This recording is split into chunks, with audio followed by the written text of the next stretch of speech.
Welcome back to the Trades Network Show, broadcasting worldwide from Davos, Switzerland. I'm Matt Bird. We're here at the 2020 World Economic Forum, and my next guest needs a little introduction on the World Gold stage. Sean Boyd, welcome to the show. Welcome. Yes. Nice to be here. Sean, you've been in the gold industry for quite some time. Rumor and news has it you're up to some stuff in the Arctic. You're breaking new ground. You've always broken new ground within the resource industry. What's next with you? What's happening right now in the industry? As you mentioned, it's an exciting time for Agnico. We're still building mines, and we've recently opened 2 mines in Canada's Arctic in Nunavut. This will drive our production over 2 million ounces, so it's an important part of our business. But I think what we're most excited about is that it's one of those unique places in the world where you can actually get business done from a mining perspective, and there's huge mineral potential. And what we found when we went up there in 2007, that we were welcomed by the locals, the Inuit population, and it's an interesting place to do business because the Inuit own 18% of the land mass, and the land mass of Nunavut is 3.5 times the size of France. They selected that 18% based on its geological potential. They hired consultants. So the Inuit own the best rocks in Nunavut, so they're in the business of resource development, and it ties in perfectly to what's happening at this conference. This conference is focused on ESG, impact on environment, Yes. and we're able to make the case from a mining perspective where we're having positive impact. We're giving opportunity, we're providing jobs. The best social program is a job. And not only are we generating wealth for our shareholders, we're making a positive difference in the lives of the communities, and we're giving them opportunity for the future. That's what's most exciting. Well, you're no questionably a world thought leader on the subject. Can you switch hats for a little bit and be an analyst from the industry itself? How is the industry itself shifting on the sustainability aspect, on the economic development side? What are you seeing as far as trends? Well, it's for most companies in the mining space, ESG is not new. You have to learn as a mining company, you have to earn your social license to operate those projects every single day. Right. So we're not sitting here as an industry all of a sudden being hit on the side of the head by ESG coming out of the blue.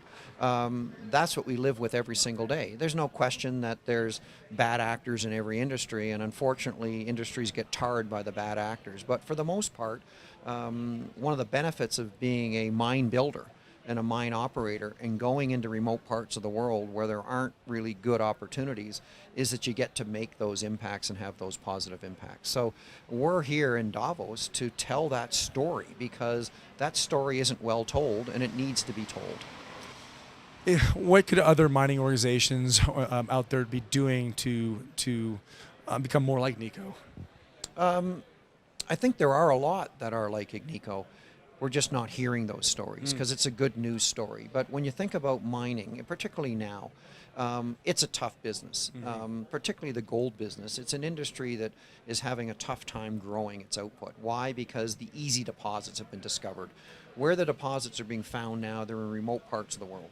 They're in places with little or no infrastructure. They're in places with really harsh climates, and you have to be adaptable. But when you go into those regions, usually you're into regions where there isn't much opportunity.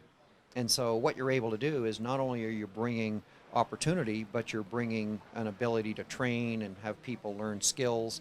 And that's what we do very well. And I think that message needs to get out. You know, few people really know where gold comes from, and that it's a celestial metal. If you want to the audience out there, the retail, the consumers, how special is gold? Well, that's why it's so valuable, because it's hard to find. And so let's just run through where we are. We mentioned Nunavut. So Nunavut, northern Canada, an area with very little infrastructure. We're building our own roads. There's no roads. So we're having to go into these remote regions. But we're also in Quebec. We're 500 kilometers north of Montreal. We're 3 kilometers underground. So you're having to use innovation. You're having to use technology to adapt. We're in northern Finland, north of the Arctic Circle. We're 30 kilometers from a major tourist area. We coexist. We're in northern Mexico, in an area where there isn't a lot of opportunity. And again, we're bringing hope and we're bringing jobs. So it's scarce, which means it's valuable. And there's a lot of debate, and you see it in cycles. Gold's a barbarous relic. Right. Gold has no use. Gold makes no sense. Why is gold $1,550 today in the face of record high stock markets every single day? You would have probably made the case a few years back. If the Dow Jones is 29,000, gold's $1,000. It's telling us something. Yeah. There is money around the world that's worried about the future. Debt's rising. Economies aren't growing. One of the ways that we may need to, as a society, is inflate to manage the debt that's growing. Gold's going to do well in multiple conditions, and so it's still money. It's still a store of value. It's still a preserver of wealth. Great portfolio diversifier, but there's trust behind gold. Yeah. Cryptocurrency, yeah, you got to trust the people that are devising and setting that up. Gold, you have it, you want it. Now, why are central banks buying it? Central banks are buying more gold last year than they did in 50 years. And they control the printing presses. And so gold has a role to just stabilize and support central bank reserves. And we're seeing that diversification. Well, I really like the trust analogy. When we think about the U.S. dollar or any dollar, it's a piece of paper. We define what that value is. It's, it could be worth nothing or it could be worth something, whatever you put to it. Gold, it's a physical, tangible thing. Do you ever come across other precious metals when you're mining? Silver's, in some instances, is associated with gold. We produce byproduct silver. But not just that. We have a deposit in Quebec where we're producing byproduct copper and zinc with significant quantities of gold. So all deposits are different. That's what makes the industry so complex and so challenging. Well, listen, I know you're a busy guy. What's next for you on the tour here in Davos? I'll be heading home to Canada tomorrow. So we've been in Switzerland for 3 days and just touching base with a lot of our shareholders. We've got a really good following here in Europe. Why? Because the Europeans understand gold and understand its importance and like gold companies. And so we'll head back home to Canada. Put our year end to bed in a couple of weeks and keep drilling and keep growing this business. And just for the audience, now you're right now top 5 market cap? Yes, we are. Congratulations. Yeah, thank you very much. Sean Boyd, you're watching the Traders Network show for Equities News.